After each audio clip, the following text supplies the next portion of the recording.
A continuación vamos a llevar el último tema dentro de la materia de reumatología. Estamos hablando de las vasculitis. Este tema puede ser bastante complicado porque son un montón de patologías que están en relación a un solo concepto, ¿no? Pero vamos a tratar de sacar las características de cada una de estas patologías. Y de esta forma te puedes hacer un resumen bastante esquemático para entender mejor.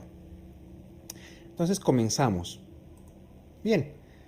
¿Cómo se define las vasculitis? Pues evidentemente su nombre ya nos indica que es una inflamación de los vasos, ¿no? O sea, es un grupo heterogéneo de enfermedades o procesos que se caracteriza principalmente por esto, ¿no?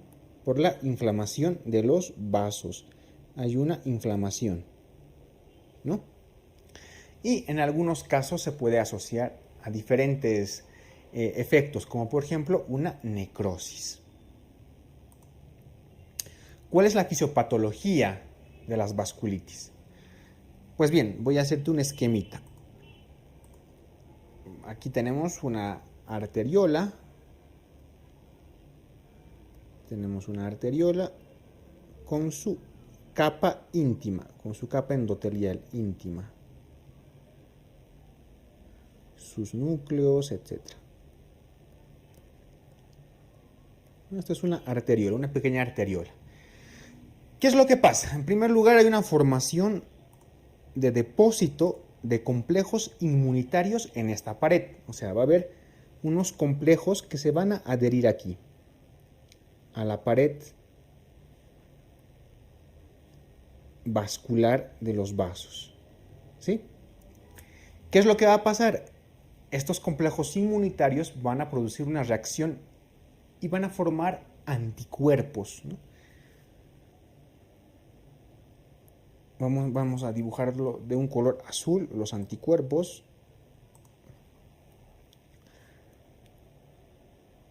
Los anticuerpos van a llegar hacia los vasos para interaccionar con los complejos inmunitarios que ya se hayan preformado, ¿no? Y va a haber una particularidad, que va a haber unos anticuerpos que se denominan ANCA, ¿no?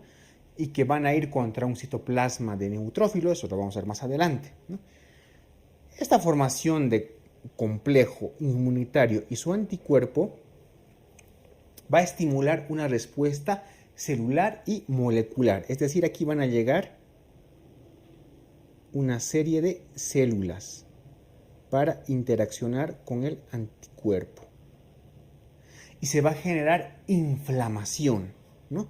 Entonces los vasos se van a inflamar. En algunos casos va a haber la formación de granulomas, ¿sí? Y todo esto nos va a llevar a una disfunción endotelial. Es decir, el vaso se va a estenosar, ¿no? Entonces, al estenosarse el vaso, pues no va a permitir la libre circulación de sangre. Y eso es lo que nos va a dar las diferentes manifestaciones clínicas. Entonces, esta es la fisiopatología de las vasculitis. Te había mencionado que hay unos anticuerpos denominados ANCA, los famosos anticuerpos anticitoplasma de neutrófilo. ¿Por qué los vamos a estudiar? Porque estos ANCA los vamos a utilizar en el diagnóstico de las vasculitis.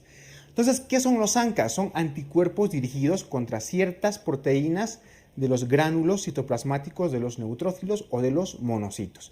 Hay dos tipos de ANCAs. El primero son los C-ANCAs, denominados ANCAs citoplasmáticos, y los otros los P-ANCAs, denominados ANCAs perinucleares, ¿no?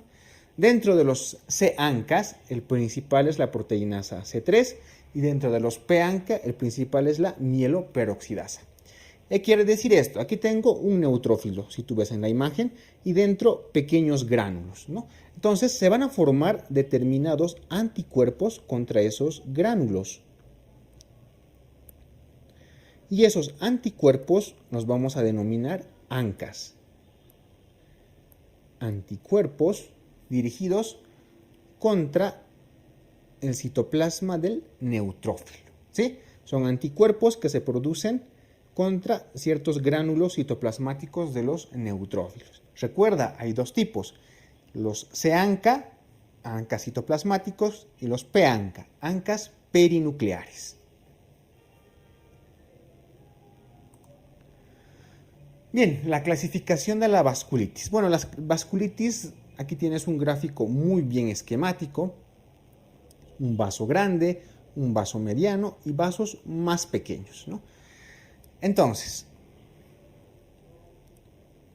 dentro de la clasificación, vamos a ver de que hay vasculitis de grandes vasos, dentro de las cuales tenemos la enfermedad de Takayasu, la arteritis de células gigantes, ¿no? Enfermedad o vasculitis que van a afectar a los grandes vasos.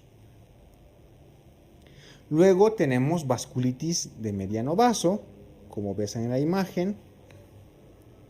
Dentro de las principales tenemos la enfermedad de Kawasaki y la poliarteritis o panarteritis nodosa.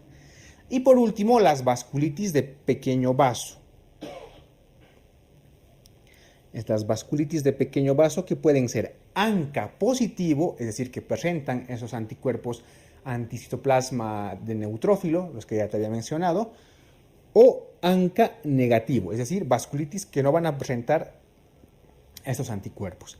Dentro de las vasculitis de pequeño vaso ANCA positivas tenemos las principales como la poliangeitis microscópica, la granulomatosis con poliangeitis o enfermedad de Wegener y la granulomatosis poliangeitis con eosinofilia o enfermedad de Churg-Strauss, ¿no?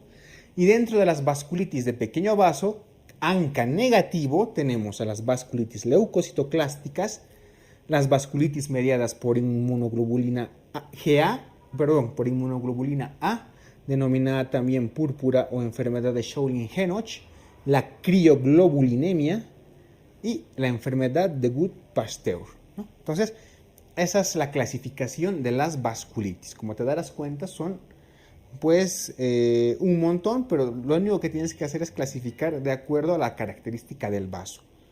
Vaso grande, Takayasu y células gigantes. Vaso mediano, Kawasaki y poliarteritis nodosa. Las de vaso pequeño son las que no tienen ningún japonés, entonces acuérdate de eso. Las vasculitis de vasos pequeños no son japonesas, entonces eso es un dato importante, porque tanto Kawasaki y Takayasu, bueno, están dentro de otras clasificaciones. Entonces, puedes darte una guía de esa forma, ¿no? Y las vasculitis de pequeño vaso, ya sabes, las ANCA positivas, las más importantes, la poliangeitis microscópica, la granulomatosis con poliangeitis o enfermedad de Wegener, y la granulomatosis con eosinofilia y poliangeitis o enfermedad de Churg-Strauss. Y las ANCA negativa, la enfermedad de Schölling-Henoch, que está mediada por inmunoglobulina A, la crioglobulinemia y la enfermedad de Gut-Pasteur. Bien, la misma clasificación, pero en este caso en un cuadro, ¿no? Un cuadro que también tienes que aprenderte, ¿no? Esta es la clasificación de Chapel-Hill, un consenso y una nomenclatura que se ha realizado para nombrar y para clasificar a las vasculitis. Entonces, nuevamente, las vasculitis de grandes vasos son la de células gigantes y la arteritis de Takayasu. La de mediano vaso, la panarteritis nodosa y la enfermedad de Kawasaki. Y las de pequeños vasos, las asociadas a ANCA o ANCA positivas, la granulomatosis con poliangeitis o enfermedad de Wegener, la poliangeitis microscópica y la granulomatosis con poliangeitis y eosinofilia o enfermedad de Churg-Strauss. Y las vasculitis ANCA negativas o con complejos inmunitarios tenemos las vasculitis IgA o púrpura de Schölling-Henoch, la crioglobulinemia, vasculitis urticariformes con complemento bajo, ¿no? Y hay otras definiciones de vasculitis menos importantes, como las de vaso variable, dentro de las cuales está la enfermedad de Behçet, de órgano único, en las cuales está la angeitis leucocitoplástica, y vasculitis asociadas a enfermedades sistémicas, como por ejemplo la vasculitis asociada con la artritis reumatoide o la vasculitis asociada con el lupus eritematoso. Sin duda las más importantes y las que tienes que aprenderte son las de grandes vasos, medianos vasos y pequeño vaso. Bien, vamos a llevar unos detalles de algunas vasculitis propiamente dichas, ¿sí? Como la granulomatosis con poliangeitis o enfermedad de Wegener. Esta granulomatosis con poliangeitis es una vasculitis que afecta a pequeños vasos, ¿no? Si tú recuerdas la clasificación. a pequeños vasos. ¿Y cuál es su característica? Principalmente produce granulomas, de ahí su nombre, ¿no? Granulomatosis. Granulomas e inflamación de los vasos. ¿Cuáles son sus características clínicas? Pues tiene una afectación, sobre todo a nivel de las vías respiratorias altas. Por lo tanto, va a producir dolor y secreción nasal purulenta o sanguinolenta, ¿no? Y la necrosis puede producir perforación del tabique y puede producir una deformidad nasal en silla de montar, que es característica de esta vasculitis. La afectación pulmonar puede ser o asintomática o en algunos casos nos puede producir hemoptisis o disnea. Dentro de las lesiones cutáneas podemos ver pápulas, vesículas, púrpuras palpables, úlceras, incluso nódulos subcutáneos, ¿no? La nefropatía, la granulomatosis con poliangiitis, al ser de pequeño vaso, afecta con mucha frecuencia al riñón y nos produce principalmente una glomerulonefritis rápidamente progresiva, es decir, una glomerulonefritis con proteinuria, con hematuria, cilindros hemáticos e insuficiencia renal progresiva. Algo que es característico importante de esta vasculitis es que el 90% posee esos anticuerpos denominados C-ANCA, ¿sí? Entonces, en el diagnóstico vamos a hacer biopsia, sobre todo del pulmón o de vías respiratorias altas, más laboratorio. En el laboratorio tenemos que demostrar que haya C-ANCA positivo, ¿sí? Así hacemos el diagnóstico. ¿Cómo hacemos el tratamiento? Esta enfermedad responde de manera espectacular a un inmunosupresor, que es la ciclofosfamida. Entonces, la ciclofosfamida es el tratamiento de elección de este tipo de granulomatosis. Entonces, esas son las características de la enfermedad de Wegener. Acuérdate, granulomatosis, ¿dónde afecta más? Vías respiratorias altas. ¿Qué te produce? Dolor y secreción nasal purulenta.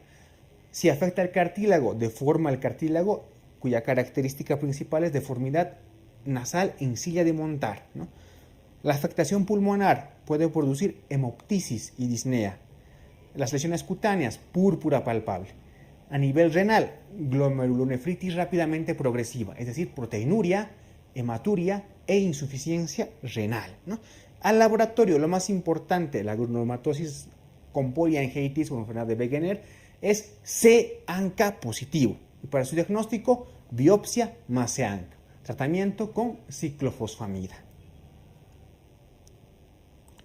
Continuamos. A continuación, la poliangiitis microscópica. Poliangiitis microscópica también afecta a vasos pequeños, ¿sí? Afecta a vasos pequeños. ¿Cuál es su característica? Se va a acompañar de una glomerulonefritis, es decir, va a afectar al riñón y también a los pulmones. A nivel de los pulmones va a presentar una capilaritis pulmonar. ¿Cuál es su característica clínica? Al igual que en todas las vasculitis, va a perder fiebre, pérdida de peso, dolor, artralgias, etc., ¿no? Y en ocasiones, como hay una afectación pulmonar, nos va a producir hemoptisis, ¿no? Que es el primer síntoma de una hemorragia alveolar, ¿no? El 79% tiene glomerulonefritis. ¿De qué tipo? De tipo rápidamente progresivo, es decir, al igual que en la enfermedad de Wegener, ¿no? Una glomerulonefritis con hematuria, con proteinuria y con insuficiencia renal. ¿Cómo hacemos el diagnóstico? Igual, primero biopsia. Biopsia más, en este caso, no C-ANCA, vamos a utilizar los P-ANCA, que existan P-ANCAs positivo. ¿Sí? Y el tratamiento, bueno, el tratamiento es igual, vamos a utilizar inmunosupresores como la ciclofosfamida más corticoides en dosis alta. Más corticoides, pero en dosis alta.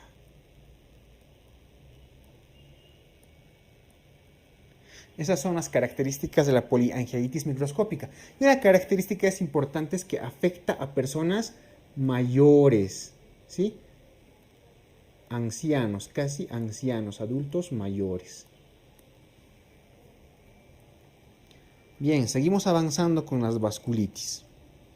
Enfermedad de Churg-Strauss. La enfermedad de Churg-Strauss es también llamada granulomatosis con poliangeitis más eosinofilia. Y ahí te está diciendo todas las características de la enfermedad de Churg-Strauss. Presenta granulomas, hay poliangeitis, inflamación de los vasos, y a diferencia de la enfermedad de Wegener, tienes que asociar eosinofilia. Entonces, esas tres características ya son claves para definir una enfermedad de Churg-Strauss, ¿no? ¿Qué va a pasar con los síntomas? Estos pacientes tienen síntomas inespecíficos como